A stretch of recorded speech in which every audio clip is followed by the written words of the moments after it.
morning. Welcome to the video class of class 11. The subject is accountancy. Today I am going to teach the third chapter, accounting, theory based accounting. It is the chapter third and the name theory based of accounting.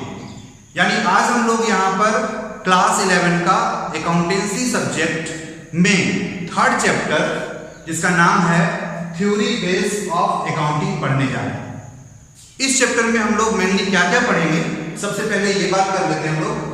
पहला हम लोग meaning of accounting principles जानेंगे, दूसरा हम लोग fundamental accounting assumptions जानेंगे और तीसरा हम लोग accounting principles one by one. There are 11 principles यहाँ पर है, हम इस 11 प्रिंसिपल्स को जानेंगे ये है क्या। क्योंकि जब हम किसी भी बिजनेस को चलाते हैं तो हमारा मोटो होता है प्रॉफिट कमाना। यानी जब हम किसी बिजनेस में पैसा लगाएंगे तो ओवरऑल हम उससे बेनिफिट या प्रॉफिट चाहेंगे और इस प्रॉफिट को कैलकुलेट करने के लिए, जानने के लिए आपको अकाउंटेंसी का हेल्प लेना पड़ेगा। यानी जब आप प्रॉपर बिजनेस के सारे ट्रांजैक्शंस को, इवेंट्स को आप रिकॉर्ड करोगे, रूल्स को फॉलो करके, गाइडलाइंस को फॉलो करके, तब जाकर आप फाइनली एक फाइनेंशियल स्टेटमेंट बना पाते हो और उसके थ्रू ये जान पाते हो कि किसी भी एक पर्टिकुलर अकाउंटिंग ईयर में एक बिजनेस कितना पैसा कमाया, यानी कितना प्रॉफिट या लॉस हो। तो जब हम अकाउंटिंग करेंगे यानी बिजनेस के सारे ट्रांजैक्शंस को रिकॉर्ड करेंगे तो रिकॉर्ड करने के लिए बहुत सारे नियम्स हैं, रूल्स हैं, उसको फॉलो करना पड़ेगा। बिना उसको हम फॉलो किए हम एक रूपता नहीं ला पाएंगे, यानी यूनिफॉर्मिटी नहीं रह पाएगा। क्योंकि जब एक पर्टिकुलर रूल नहीं होगा, रेगुलेशंस नहीं होगा, कुछ नियम नहीं होंगे तो सारे लोग अकाउंटेंट, जितने भी अकाउंटेंट्स हैं, अलग अलग बिजनेस के अकाउंट्स को मेंटेन अलग अलग तरीका से कर लेंगे, एक रूपता नहीं रह पाएगा। अगर आपको एक रूपता लाना है तो हर सब्जेक्ट में कोई ना कोई एक प्रिंसिपल्स होगा, यानी उसके प्रिंसिपल्स को फॉलो करेंगे, गाइडलाइंस को फॉलो करेंगे, रूल्स को फॉलो करेंगे, तभी उस सब्जेक्ट में, उस पर्टिकुलर काम में एक रूपता आएगा। यानी जितने भी लोग उसको करेंगे, हम यहाँ पर अकाउंटिंग का बात कर रहे हैं, तो जितने भी अकाउंटेंट अकाउंटिंग करेंगे अपने अपने बिजनेस का, तो वहां पर सारे लोग एक पर्टिकुलर गाइडलाइंस या रूल्स को फॉलो करेंगे, जिससे अकाउंटिंग मीनिंगफुल हो जाएगा, यानी एक रूपता आ जाएगा, यूनिफॉर्मिटी हो जाएगा और उसी रूल से सारे लोग चलेंगे। तो यहां पर हम लोग सबसे पहले देखते हैं कि अकाउंटिंग प्रिंसिपल्स है क्या, what is the meaning of accounting principles.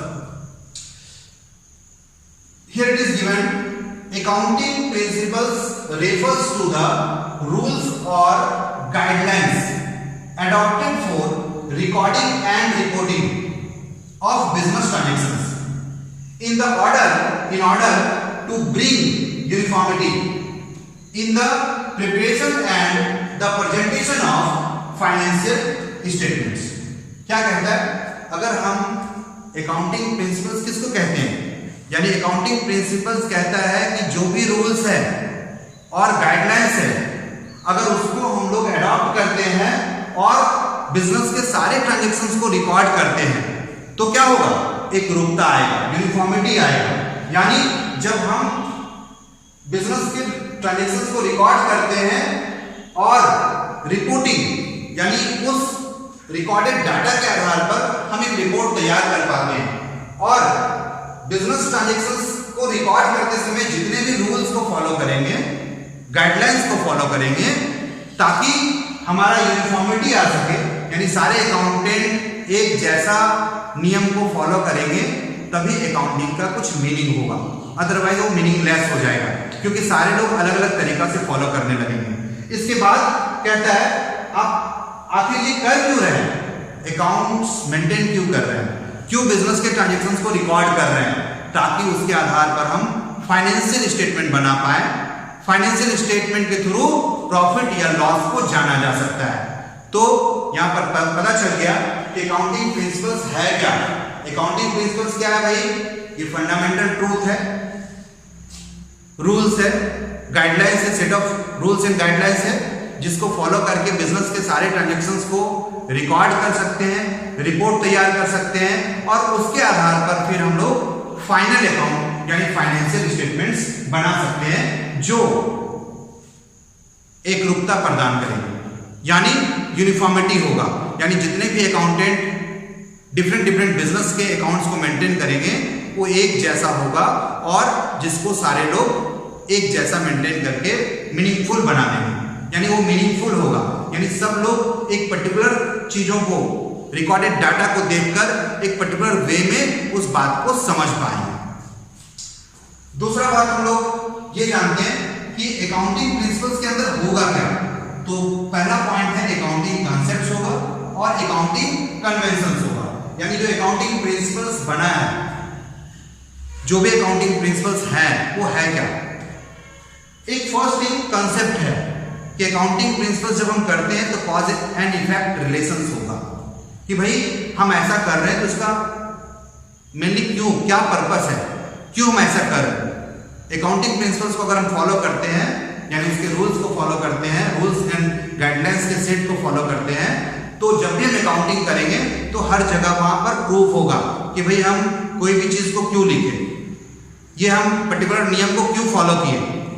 यहां पर कंसेप्ट का बात होता है, यानी ओवरऑल उस कंसेप्ट को हम फॉलो करके ही उस पर्टिकुलर अकाउंटिंग सब्जेक्ट पर कमांड कर सकते हैं और ओवरऑल प्रॉपर वे में किसी भी बिजनेस के ट्रांजैक्शंस को रिकॉर्ड कर सकते हैं।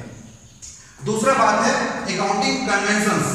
अकाउंटिंग कन्वेंशंस क्या है भाई, जब हम अकाउंटिंग करते हैं सालों साल से हो रहा है तो वहां पर एक ट्रेडिशंस क्या है, प्रैक्टिस क्या है, कौन सा चीज, कौन सा तरीका को अपनाना बेटर है जो अकाउंट्स को मीनिंगफुल बना देता है, हम वैसे चीजों को फॉलो करते हैं। तो जब अकाउंटिंग ओवरऑल प्रिंसिपल्स का बात करते हैं तो वहां पर कंसेप्ट्स भी आता है और ट्रेडिशंस भी आता है, कन्वेंशंस भी आता है, यानी हम वही चीज को फॉलो करते हैं जो करना आसान है, जो सारे लोग फॉलो कर रहे हैं, जो अच्छा तरीका होता है उस तरीका को हम फॉलो करते हैं, जिसको हम लोग कन्वेंशंस कहते हैं, जो सालों साल से चला आ रहा है, जो प्रैक्टिस में है, जो ट्रेडिशंस में है, और उस चीज को हम लोग यहाँ पर फॉलो करके अकाउंटिंग मेंटेन करते हैं किसी भी बिजनेस के सारे ट्रांजैक्शंस को रिकॉर्ड करने के लिए और उससे हम लोग फाइनल अकाउंट बना पाते हैं। अब इसके बाद हम लोग जान लेते हैं कि फंडामेंटल एजम्पशंस, यानी जब हम फंडामेंटल अकाउंटिंग एजम्पशंस को जानेंगे तो जब हम अकाउंटिंग करते हैं यानी कोई भी बिजनेस अकाउंट्स मेंटेन करता है तो कुछ चीजों को माना जाता है, यानी जब हम उसको नहीं मानेंगे, यानी ये एज्यूम्ड होता है सारे बिजनेस के लिए माना जाता है ताकि जो रिकॉर्डेड होगा यानी बिजनेस के ट्रांजैक्शंस को रिकॉर्ड करेंगे वो उसका कुछ पर्टिकुलर मीनिंग होगा। यानी हम जब एजम्पशंस को नहीं मानेंगे तो फिर देन क्या होगा, फिर वही बात होगा, सबका अलग अलग तरीका हो जाएगा और अलग अलग तरीका से हम अकाउंट्स को समझने लगेंगे, यानी हर बिजनेस के अकाउंट्स को अलग तरीका से समझना पड़ेगा, एक रूपता खत्म हो जाएगा। तो यहाँ पर हम 3 एजम्पशंस का बात करेंगे जो अकाउंट्स को मेंटेन करते समय माना जाता है, एज्यूम्ड होता है, उसको बिना समझे बिना माने हम अकाउंट्स मेंटेन नहीं कर पाएंगे। यानी जो standard 1 chartered accountant of India का है उसके अकॉर्डिंगली ये 3 एजम्पशंस है और ये 3 एजम्पशंस को हम लोग देखते हैं कि क्या क्या हम लोग अकाउंट्स को मेंटेन करते समय मानते हैं, एज्यूम करते हैं। पहला है गोइंग कंसर्न एजम्पशन। जब भी हम बिजनेस के ट्रांजैक्शंस को रिकॉर्ड करते हैं तो पहला एजम्पशन क्या है, गोइंग कंसर्न एजम्पशन, यानी हम ये मानकर चलते हैं कि बिजनेस हमारा इन फ्यूचर कंटिन्यू चलता रहेगा, इनडेफिनिट पीरियड के लिए, अनंत काल तक हमारा बिजनेस चलता रहेगा और उसी को ध्यान में रखकर हम डिफरेंट ट्रांजैक्शंस को बिजनेस में रिकॉर्ड करते हैं। जैसे अगर एक एग्जांपल मैं बता देना चाहूं कि अगर हमारे पास एक कोई प्रॉपर्टी मशीन खरीदा हमने 1 लाख रुपए का और सपोज उस मशीन का एक एस्टिमेटेड लाइफ 10 साल है, 10 साल के बाद वो मशीन काम करना बंद कर देगा। मतलब क्या हुआ कि 1 लाख रुपए जो हमने उस मशीन पर लगाया वो 10 साल तक काम करेगा, तो हर साल उसका 10,000 रुपया वैल्यू घट जाएगा। यानी हम उस खर्च को एज ए डेप्रिसिएशन कहते हैं उसको, यानी जितना वैल्यू फिक्स एसेट्स का घटते जाएगा हम उसको डेप्रिसिएशन बोलते हैं, और उस डेप्रिसिएशन को एक्सपेंस के रूप में आपको लिखना पड़ेगा, तभी आप सही प्रॉफिट फाइंड कर पाओगे किसी भी बिजनेस का, क्योंकि एक एक खर्च और एक एक इनकम को लिखना पड़ेगा। कुछ भी अगर हम छोड़ देते हैं तो सही प्रॉफिट नहीं निकल पाएगा, सही प्रॉफिट या लॉस नहीं फाइंड कर पाएंगे। तो जब हम गोइंग कंसर्न कॉन्सेप्ट्स को अपनाते हैं, यानी जब अकाउंटिंग करते हैं किसी बिजनेस का, तो ये मानते हैं कि बिजनेस हमारा सालों साल अनंत समय तक चलता रहेगा, इंडेफिनिट पीरियड तक चलता रहेगा। उसी के आधार पर तो हम अगर एक मशीन 1 लाख रुपए का खरीदते हैं और उसका लाइफ 10 साल है, तो हम ये मानते हैं ना भाई कि बिजनेस हमारा अगला 10 साल तक चलेगा। नहीं तो हम कैसे जानेंगे कि उस मशीन का हर साल वैल्यू कितना घट जाएगा। इसलिए हम कहते हैं कि जब भी अकाउंटिंग मेंटेन करते हैं तो ये मानकर चलते हैं कि बिजनेस इंडेफिनिट पीरियड तक कैरी करेगा, चलता रहेगा, और उसी के हिसाब से हम अपने बिजनेस के सारे ट्रांजैक्शंस को in terms of money measure करने के बाद हम उसका कैलकुलेशंस कर पाते हैं और उसको सही प्रॉपर वे में रिकॉर्ड कर पाते हैं। जैसे हमने एग्जांपल भी लिया कि अगर एक मशीन 10 साल का लाइफ अगर उसका है, 1 लाख रुपया खर्च करेंगे तो 10,000 हर साल हमारा वैल्यू घट जाएगा मशीन का, और उसको खर्च के रूप में लिखना पड़ेगा। और ये तभी कर पाएंगे जब हमारा अगला 10 साल बिजनेस चलेगा। हाँ, यानी हम ये मान रहे हैं कि अगला आने वाला 10 साल बिजनेस चलेगा। इसी तरह अगर कोई चीज का लाइफ 20 साल है तो हम ये मानेंगे कि अगला 20 साल तक बिजनेस चलेगा, तभी तो एक्चुअल उसके कॉस्ट को, उसके खर्च को हम स्प्रेड कर पाएंगे, और 1 साल के रूप में कितना खर्च होगा हम ये जान पाएंगे और उसको एक खर्च के रूप में लिख पाएंगे। तो पहला एजम्पशन क्या हो गया कि बिजनेस, फर्स्ट हमारा गोइंग कंसर्न एजम्पशन है, बिजनेस हमारा इंडेफिनिट पीरियड तक चलता रहेगा, ये हम मानकर ही अकाउंटिंग करते हैं। दूसरा कंसिस्टेंसी एजम्पशंस। कंसिस्टेंसी एजम्पशन क्या है भाई? जब हम अकाउंट्स मेंटेन करते हैं तो हम बहुत बार अपने जो डिफरेंट रिपोर्ट्स है, फाइनेंशियल स्टेटमेंट्स है, उसको कंपेयर करते हैं कि भाई हमने पिछले साल से इस साल में कितना प्रोग्रेस किया, हमारा पिछले साल का जो फाइनेंशियल स्टेटमेंट था इस साल का क्या है। और ये तभी पॉसिबल होगा, आप किसी चीज में कंपेयर तभी कर सकते हो जब उसमें समानता हो, यानी कंसिस्टेंसी होगा। जब आप कंसिस्टेंटली वैसे जगह पर जहां पर सपोज 2 मेथड्स है, अल्टरनेटिव मेथड्स हैं, अलग अलग तरीके को अपना सकते हैं, तो उसमें से एक चीज को हम अपनाएंगे, लेकिन उस चीज को हम हर साल सेम वे में उसी मेथड को अपनाना पड़ेगा। अगर हर बार हम मेथड बदल देंगे तो हम ऐसे कंडीशंस में अलग अलग पीरियड के डाटा को, फाइनेंशियल स्टेटमेंट्स को कंपेयर नहीं कर पाएंगे। तो यहां पर दूसरा बात है कंसिस्टेंसी एजम्पशन, यानी जब भी किसी भी बिजनेस में बिजनेस के ट्रांजैक्शंस को रिकॉर्ड करते हैं और ओवरऑल जब भी हम अकाउंटिंग मेंटेन करते हैं तो वहां पर कंसिस्टेंसी एजम्पशंस को लेकर चलते हैं कि भाई देखिए, सपोज एग्जांपल के रूप में अगर डेप्रिसिएशन करने का मेथड 2 है, suppose written down value method और फिक्स्ड इंस्टॉलमेंट मेथड, तो ऐसे कंडीशंस में उस दोनों में से एक मेथड को अपनाएंगे जो हमारे लिए सुटेबिलिटी जैसा होगा, जो नियम होगा उसके आधार पर एक मेथड को हम अपनाएंगे। लेकिन हर साल अब हम उसी मेथड को अपनाएंगे। अगर हम मेथड चेंज कर देंगे तो डिफरेंट अलग अलग साल के डाटा को कंपेयर नहीं किया जा सकता है। तो यहाँ पर तभी हम कंपेयर कर पाएंगे, तभी हम कंपेयर करके जान पाएंगे, करेक्टिव स्टेप्स ले पाएंगे। अगर कुछ गड़बड़ी है, कमी है तो उसको दूर कर पाएंगे जब हम डाटा को कंपेयर कर पाएंगे। और कंपेयर तभी होगा जब कंसिस्टेंसी होगा, एक पर्टिकुलर चीज को सालों साल हम फॉलो करेंगे, ना कि हर बार हर मेथड को, डिफरेंट मेथड है तो हर साल बदल देंगे, अलग अलग तरीका से अपनाएंगे। तो फिर वहां पर हमारा अकाउंटिंग का कंपेयर करना मुश्किल हो जाएगा, स्टेटमेंट्स को कंपेयर करना मुश्किल हो जाएगा और यहां पर थोड़ा सा प्रॉब्लम हो जाएगा। तीसरा एक्रूअल एजम्पशंस। तीसरा हमारा एक्रूअल एजम्पशन है। ये क्या कहता है?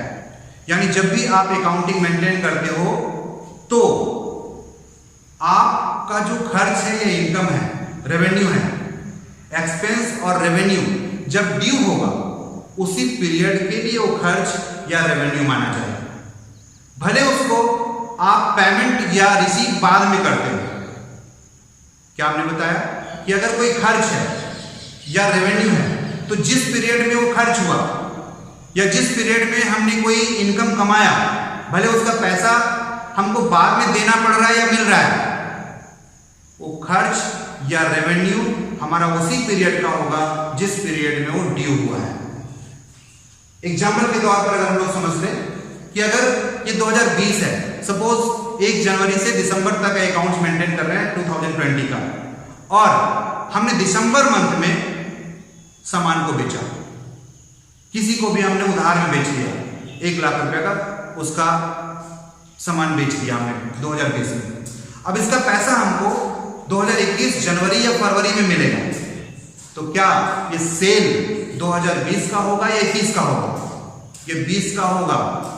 यही एजम्पशंस कहता है, एक्रुअल एजम्पशन। एक्रुअल एजम्पशंस क्या कहता है? जब वो सेल हुआ, जब वो ड्यू हुआ, उसी समय का वो, उसी पीरियड का वो एजम्पशन, पीरियड का ही वो रेवेन्यू या एक्सपेंस माना जाएगा या होगा, ना कि जब वो हमको पैसा मिलेगा, ना कि जब हम खर्च को पेमेंट करेंगे। खर्च कब हुआ? सपोज अगर हम एक लेबर को रखते हैं और उसको 2000 वेजेस देते हैं, हमने नवंबर और दिसंबर का में काम लिया उससे और 500 करके देना था, तो 500 पर डे के हिसाब से 1000 उसको देना था नवंबर और दिसंबर 2020 में। लेकिन उसका पैसा हम लोग 2021 जनवरी में देते हैं। हम अकाउंटिंग मेंटेन करेंगे 2020 का, तो क्या ये खर्च 2020 का होगा या 21 का होगा? नहीं, ये 2020 का खर्च होगा, क्योंकि हमने काम उससे सर्विस कब लिया है? 2020 में लिया है। पैसा भले हम लोग 2021 में पेड कर रहे हैं, लेकिन वो खर्च कब का होगा? 2020 का होगा। इसी को कहते हैं एक्रुअल एजम्पशंस। यानी कोई भी खर्च या रेवेन्यू जिस समय ड्यू होगा, उसी पीरियड का वो खर्च या रेवेन्यू के रूप में रिकॉर्ड होगा, ना कि जब हम उसका पेमेंट देंगे या फिर रिसीव करेंगे, उस समय का वो खर्च या रेवेन्यू नहीं माना जाएगा। These are the 3 assumptions. यानी हमने ये 3 एजम्पशंस का बात किया। जब भी अकाउंटिंग मेंटेन करेंगे, किसी भी बिजनेस के ट्रांजैक्शंस को रिकॉर्ड करेंगे, तो ये 3 एजम्पशंस को हम लोग मानते हैं। गोइंग कंसर्न, बिजनेस चलता रहेगा, ये मानते हैं और उसी के आधार पर अकाउंटिंग करते हैं। दूसरा कंसिस्टेंसी एजम्पशन, यानी बिजनेस के जितने भी ट्रांजैक्शंस को रिकॉर्ड करेंगे, अगर कहीं पर अल्टरनेटिव अलग अलग तरीका या मेथड है, तो उसमें से एक मेथड को कंटिन्यू हम रखेंगे, ना कि हर बार मेथड को बदलेंगे। तीसरा एक्रुअल एजम्पशन, यानी जब जिस समय हम किसी से सर्विस लेते हैं और उसको खर्च के रूप में पेमेंट देने का बात होता है, तो उसी पीरियड का वो खर्च माना जाता है। उसी पीरियड का खर्च के रूप में ट्रांजैक्शंस को रिकॉर्ड करते हैं, भले पैसा उसका पेमेंट हम लोग बाद में देंगे। इसी तरह अगर कोई कमाई है, रेवेन्यू है, सेल है, तो जिस समय वो सेल होगा, ट्रांजैक्शंस होगा, उसी समय का, उसी पीरियड का वो सेल माना जाएगा। भले पैसा हमको अगला साल 4 महीना बाद यानी अगला पीरियड में मिले, लेकिन पैसा बाद में मिलेगा, बट वो सेल उसी पीरियड का कहलाएगा जिस समय वो सेल होगा, जिस समय वो ट्रांजैक्शंस होगा, जिस समय हमारा गुड्स का ऑनरशिप चेंज होगा, जिस समय हम किसी को बेचेंगे, उसी समय का वो सेल कहलाएगा। तो ये तीसरा हमारा हो गया एक्रुअल एजम्पशन। अब हम लोग अकाउंटिंग प्रिंसिपल्स का बात करते हैं। तो देयर आर 11 अकाउंटिंग प्रिंसिपल्स, एक एक करके हम लोग जानेंगे। पहला कहता है business entity, business entity assumption principles. Business entity क्या कहता है? जब भी हम अकाउंटिंग मेंटेन करते हैं तो बिजनेस और मालिक को अलग मानते हैं, और जो भी अकाउंटिंग हम मेंटेन करते हैं वो बिजनेस के पॉइंट ऑफ व्यू से, यानी यहां पर बिजनेस और मालिक दोनों अलग माना जाएगा। बिजनेस का खर्च बिजनेस में लिखा जाएगा, मालिक का कोई पर्सनल खर्च है तो उसको अलग रिकॉर्ड करेंगे, वो पर्सनल ऑनर के लिए होगा, ना कि वो बिजनेस का खर्च होगा। तो यहां पर हम पहला पॉइंट, पहला प्रिंसिपल ऑलवेज ये जान के रखेंगे कि जब भी अकाउंटिंग करेंगे तो बिजनेस और मालिक दोनों अलग होता है, दोनों का अस्तित्व, दोनों का एंटिटी अलग होता है। अलग समझते हुए ही हम लोग अकाउंटिंग करेंगे। दूसरा मनी मेजरमेंट। दूसरा मनी मेजरमेंट क्या है?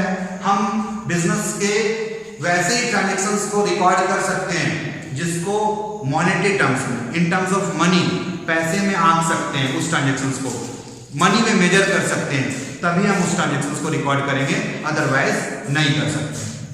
जैसे अगर दो मैनेजर के बीच लड़ाई हो गया, लॉस तो होगा, बट उस लॉस को पैसे में नहीं आंका जा सकता है, मेजर नहीं किया जा सकता है, हम उसको नहीं रिकॉर्ड करेंगे। हम बिजनेस के ट्रांजेक्शन्स को, जैसे अगर हम वेजेस पेड करते हैं 5000, अगर हम 5000 रुपए का फर्नीचर खरीदते हैं, अगर हम 5 लाख का मशीन खरीदते हैं, तो ये इन टर्म्स ऑफ मनी है और इस ट्रांजेक्शन्स को ही रिकॉर्ड कर सकते हैं। अगर कोई बता दे कि वी परचेज 5 चेयर्स, हमने 5 कुर्सी खरीदा, कितने का खरीदा, पैसा नहीं मालूम है, तो इस ये ट्रांजेक्शन्स को रिकॉर्ड नहीं कर सकते। हम वैसे ट्रांजेक्शन को रिकॉर्ड कर सकते हैं बिजनेस के बुक में जिसको मनी में, पैसे में मेजर कर सकते हैं, आंक सकते हैं। तीसरा प्रिंसिपल क्या कहता है, अकाउंटिंग पीरियड प्रिंसिपल। यस, हम ओवरऑल बिजनेस के पूरे लाइफ को छोटे छोटे भाग में बांट देते हैं और जब भी हम अकाउंटिंग मेंटेन करते हैं तो 12 महीने का पीरियड लेते हैं। वी टेक 12 मंथ्स पीरियड, चाहे वो जनवरी से दिसंबर होता है या फिर 1 अप्रैल से 31 मार्च का होता है, और उस पीरियड के लिए हम लोग अकाउंटिंग मेंटेन करते हैं और उसी पर्टिकुलर पीरियड के लिए जो भी खर्च होता है लिखते हैं, जो भी इनकम होता है उसको लिखते हैं, और देन तभी पॉसिबल होता है कि एक पर्टिकुलर पीरियड को में जितना खर्च हुआ, जितना इनकम हुआ, कंपेयर करके स्टेटमेंट बना के हम पता कर पाते हैं कि उस पर्टिकुलर पीरियड में कितना का फायदा होगा। यानी we takes 12 months period to maintain the books of accounts. हम अकाउंट मेंटेन करने के लिए 12 महीने का पीरियड लेते हैं, वो चाहे कैलेंडर ईयर होगा, जनवरी से दिसंबर होगा, या 1 अप्रैल से 31 मार्च होगा। कैलेंडर ईयर बोलते हैं जब जनवरी से दिसंबर मेंटेन करते हैं, और जब हम लोग अप्रैल से मार्च तक, अगला साल मार्च तक का अकाउंटिंग पीरियड लेते हैं तो उसको फाइनेंशियल ईयर बोलते हैं। जो कंपनी के लिए मस्ट है, फाइनेंशियल ईयर को ही लेना पड़ता है अकाउंटिंग पीरियड। इसके बाद हम लोग चौथा बात करेंगे, कॉस्ट कंसेप्ट्स। कॉस्ट कंसेप्ट क्या हो गया, ये चौथा प्रिंसिपल क्या है, कॉस्ट कंसेप्ट। जब भी आप अकाउंट्स मेंटेन करोगे तो वहां पर कॉस्ट कंसेप्ट देखना पड़ेगा, that is also called the historical cost concept. यानी आप कोई बिल्डिंग खरीदते हो, मशीन खरीदते हो, तो आप जितना में उसको खरीदते हो उसी कॉस्ट पर, उसी अमाउंट पर आप उसको रिकॉर्ड करते हो, उस ट्रांजेक्शन को रिकॉर्ड करते हो। चाहे अब बाद में उसका वैल्यू, मार्केट वैल्यू चेंज कर जा रहा हो, बढ़ जा रहा हो, घट जा रहा हो, आप उसको इग्नोर करते हो। यानी जब भी अकाउंटिंग मेंटेन करेंगे तो हम जो भी एसेट्स खरीदेंगे, स्पेशली फिक्स एसेट्स खरीदेंगे, तो वहां पर क्या होगा, फिक्स एसेट्स का जो कॉस्ट होगा उसी कॉस्ट पर हम रिकॉर्ड करेंगे, और हम मार्केट प्राइस का फ्लक्चुएट्स जो होगा, बढ़ेगा घटेगा, उसको इग्नोर करेंगे। यानी this is the principle cost concept. कहता है आप जो एसेट्स को जितना में खरीदते हो उसी वैल्यू पर रिकॉर्ड करिए, ना कि मार्केट वैल्यू को देखकर मार्केट वैल्यू बढ़ या घट रहा है आप उसको इग्नोर करिए। इसके बाद 5th नंबर हमारा ड्वेल एस्पेक्ट है। It is a double and system. हम लोग जब बात करते हैं कि जो अकाउंटिंग कर रहे हैं या पढ़ रहे हैं, तो यहाँ पर डबल एंट्री सिस्टम मेनली पढ़ते हैं, ड्वेल एस्पेक्ट्स। यानी जब भी कोई ट्रांजेक्शंस हम लोग रिकॉर्ड करेंगे तो बिजनेस के जितने भी जो भी ट्रांजेक्शंस होंगे वो 2 एस्पेक्ट्स में रिकॉर्ड होता है। मिनिमम 2 अकाउंट्स वहां पर इन्फ्लुएंस होता है, अफेक्टेड होता है। जब कोई ट्रांजेक्शंस होगा कोई 2 अकाउंट्स को अफेक्ट करेगा, और उस दोनों अकाउंट्स को, एक को डेबिट और एक को क्रेडिट के रूप में लिखेंगे। यानी जब भी बिजनेस के ट्रांजेक्शंस को रिकॉर्ड करते हैं तो ड्वेल एस्पेक्ट्स करते हैं, एक को डेबिट करते हैं, एक को क्रेडिट करते हैं, और इससे इक्वेशन बन जाता है capital plus liability equal to assets. यानी जैसे ही कोई बिजनेस में ऑनर स्टार्ट करेगा, बिजनेस 1 लाख रुपया लगाएगा, तो 1 लाख रुपया कैश आया, बट वही पैसा कैपिटल भी कहलाता है, तो कैश डेबिट होगा लेकिन कैपिटल क्रेडिट होगा। तो इस तरह से क्या हुआ, यानी बिजनेस जो ट्रांजेक्शंस हुआ, बिजनेस स्टार्ट हुआ, owner started the business with rupees 1 lakh. This is the transaction, and there are 2 accounts. One is the cash, another is the capital. So both are recorded, दोनों record होता है, dual aspects में record होता है, इसलिए इसको हम लोग डबल एंट्री सिस्टम भी कहते हैं। इसके बाद अगला हम लोग रेवेन्यू रिकॉग्निशन का बात करते हैं। Revenue recognition, it is recognized on 3 base. ये रेवेन्यू रिकॉग्निशन क्या हो गया कि भाई आप एक साल में जो कितने का सामान बेचे हो, कितना का सेल हुआ, आप उसको रिकॉर्ड करेंगे। तो जैसा भी हमने एक्रूअल में बताया कि सामान जब बिकेगा, जब ट्रांजेक्शन्स होगा, उसी पीरियड का वो रेवेन्यू कहलाएगा, ना कि जब पेमेंट मिलेगा। बाद में पेमेंट मिलता है तो मिलने दीजिए, लेकिन जिस समय वो सेल हुआ उसी पीरियड का वो रेवेन्यू कहलाएगा। That is the revenue recognition. यानी आप रेवेन्यू कैसे रिकॉग्नाइज करोगे, यानी आपने पूरे साल में, पूरे अकाउंटिंग पीरियड में कितना का सेल किए हो, वो कैसे पता करोगे, तो इसको कहते हैं रेवेन्यू रिकॉग्निशन। यानी रेवेन्यू रिकॉग्निशन 3 बेसिस पर हो सकता है। एक एक्रूअल बेसिस जो मैंने पढ़ा है, सामान जब बिकेगा, जब सेल होगा, उसी पीरियड का वो सेल कहलाएगा, उसी पीरियड का वो रेवेन्यू कहलाएगा, पैसा भले बाद में मिल रहा हो। इसी तरह दूसरा कंसेप्ट होगा एक्रूअल बेसिस, यानी रेवेन्यू 3 तरह से रिकॉग्नाइज कर सकते हैं, यानी पूरे साल का सेल को फाइंड कर सकते हैं।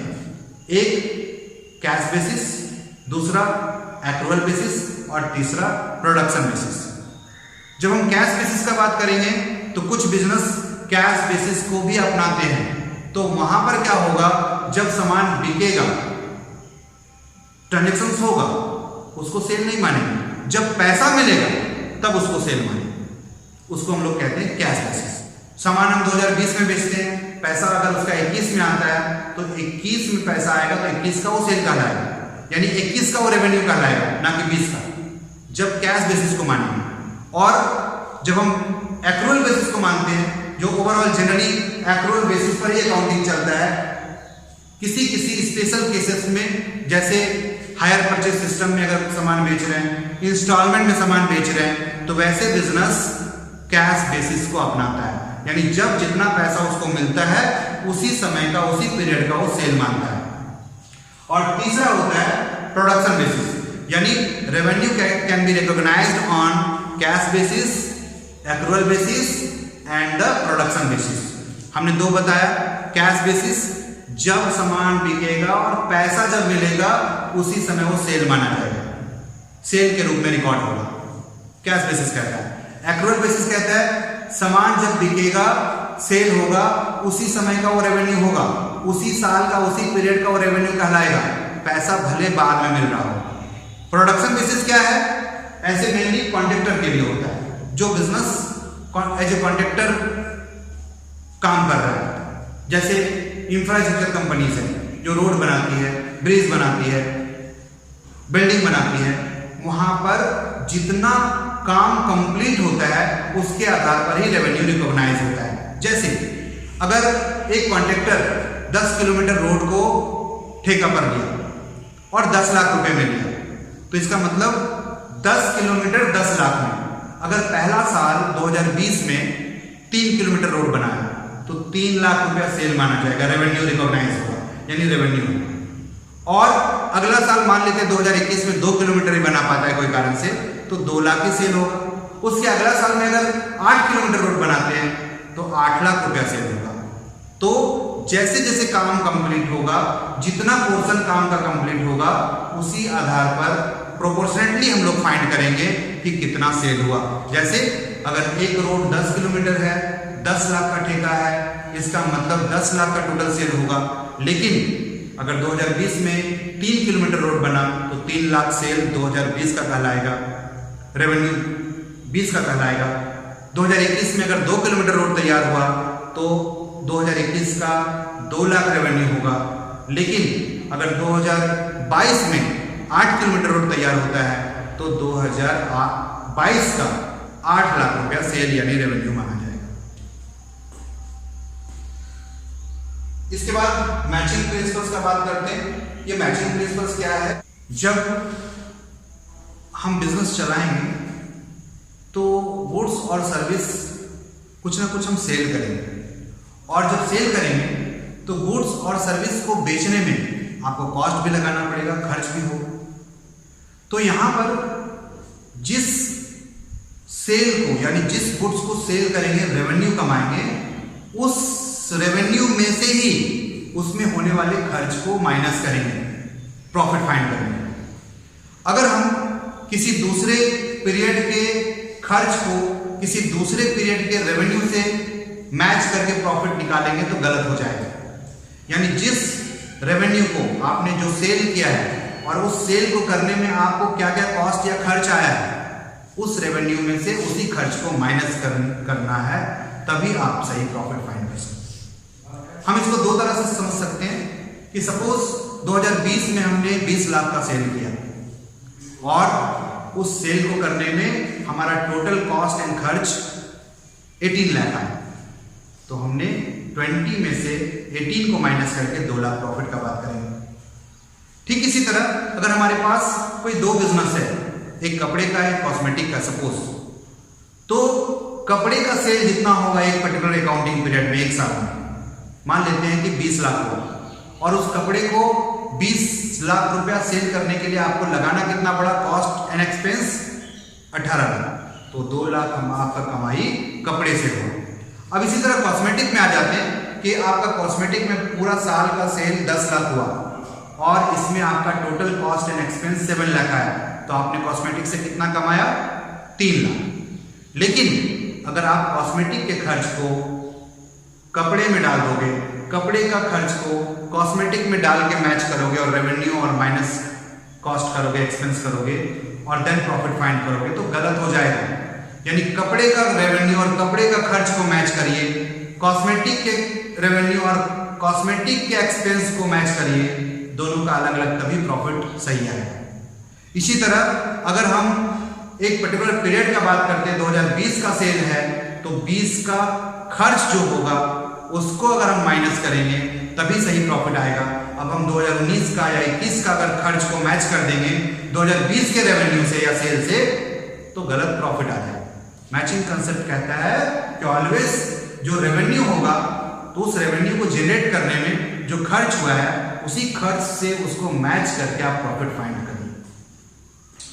अगला हम फुल डिस्क्लोजर का बात करते हैं। तो फुल डिस्क्लोजर जब अकाउंटेंट बुक्स ऑफ अकाउंट्स को मेंटेन करेगा तो हर एक चीज को, एक एक पैसे का हिसाब रखेगा, एक एक चीज को रिकॉर्ड करेगा, यानी हर ट्रांजैक्शंस को रिकॉर्ड करेगा और बिजनेस के फाइनेंशियल स्टेटमेंट्स में एक एक आइटम को शो करेगा, चाहे वो छोटा हो चाहे वो बड़ा हो।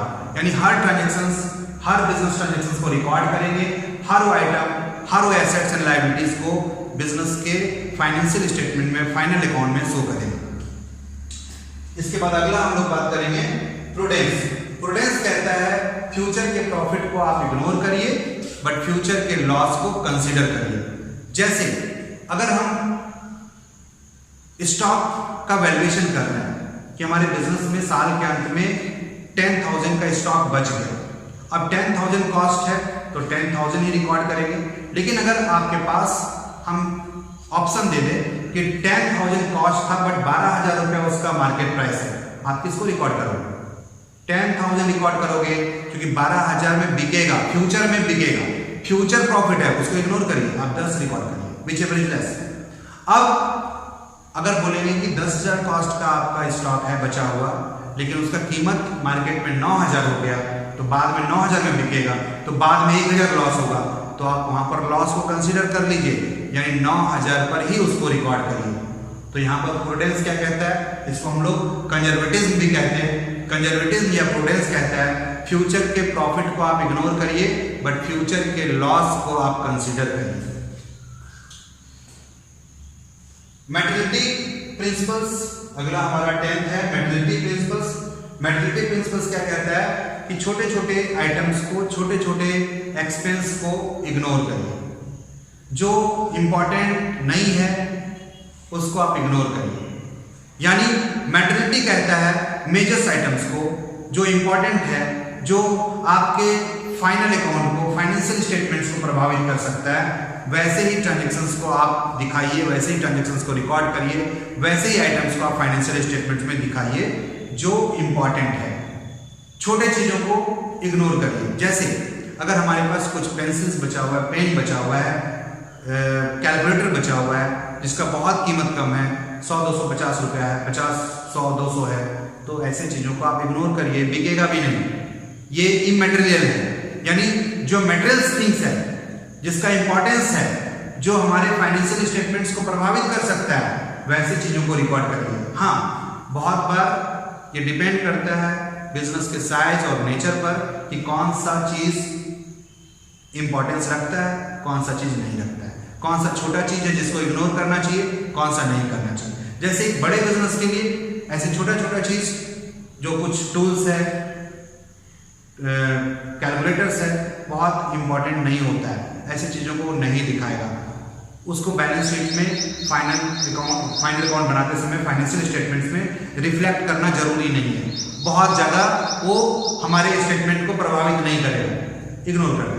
लेकिन जब कोई छोटा बिजनेस होता है तो उसके लिए 500-1000 का भी कोई चीज़ है तो बहुत इंपॉर्टेंट है, तो वो अपने बिजनेस में फाइनेंशियल स्टेटमेंट्स में उसको दिखाएगा, यानी उसको एज ए ट्रांजेक्शंस रिकॉर्ड करेगा।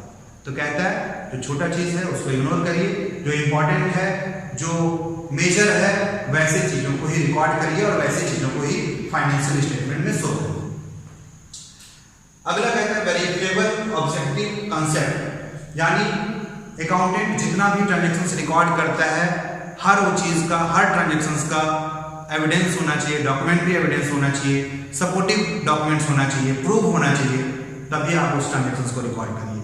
यानी जो भी बिजनेस के बुक्स में, अकाउंट्स में ट्रांजेक्शंस रिकॉर्ड है, हर वो ट्रांजेक्शंस का वेरीफाई होना चाहिए, यानी उसका सपोर्टिव डॉक्यूमेंट्स होना चाहिए, ताकि हम उसको वेरीफाई कर सकें कि ये ट्रांजेक्शंस जो रिकॉर्ड है वो गलत नहीं है, सही है, उसका हमारे पास डॉक्यूमेंट, एविडेंस, प्रूफ भी है। तो इसके आधार पर ही बिजनेस के ट्रांजेक्शंस को रिकॉर्ड करना चाहिए।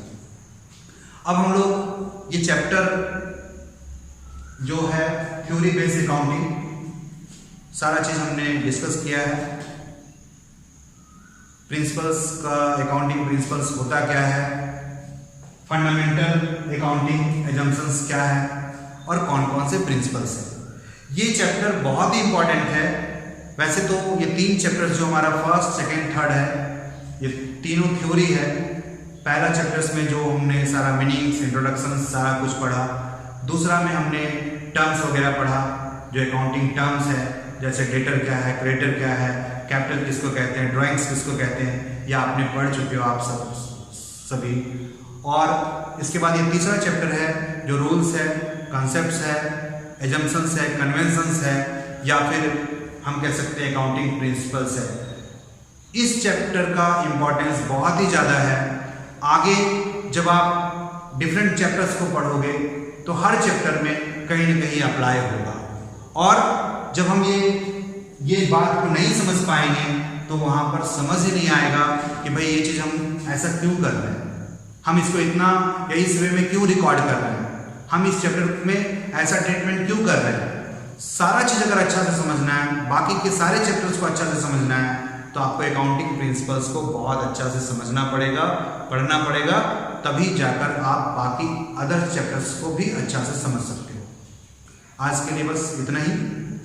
आगे के क्लास में देखते हैं नेक्स्ट चैप्टर, 4th चैप्टर होगा जो अकाउंटिंग इक्वेशंस होगा, अकाउंटिंग इक्वेशंस।